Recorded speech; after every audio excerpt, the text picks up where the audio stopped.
Выйдя из дома на работу, житель одной страны в Азии не догадывался о том, какая неожиданная и интересная встреча ждет его.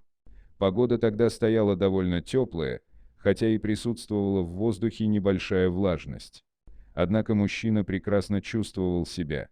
Он ехал на мотоцикле и был готов к обычному своему рабочему дню.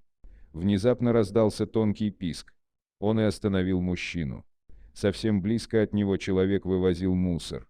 А именно оттуда и доносился чей-то жалобный голос. Быстро затормозив, мужчина поставил мотоцикл около кустарника и подошел к тому человеку, который тянул за собой тележку, наполненную мусором. И увидел, что на грязном мешке сидел маленький, перепуганный щенок.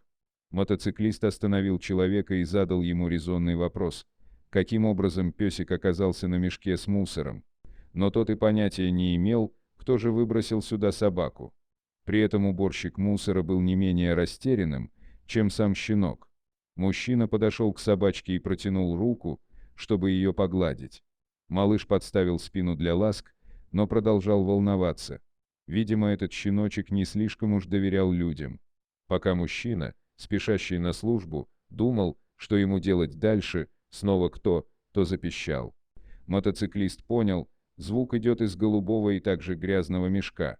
Он достал с тележки с мусором этот кулек, положил на траву и увидел прореху в ткани, через которую выглядывала довольно симпатичная мордашка. Сразу прояснилось то, как щенок оказался на куче с мусором. Некто выбросил вон тот самый мешок, в котором находился не только первый щенок, но и второй, его братишка. Кроха вылезла наружу через дырку в мешке и с удивлением посмотрела на человека, который ее спас. А ведь песики ехали на верную гибель в тележке, доверху наполненной отходами. Так оба малыша были спасены.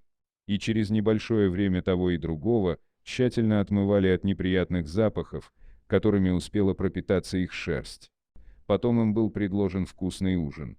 После этого братья, щенки почувствовали себя в полной безопасности. Им крупно повезло.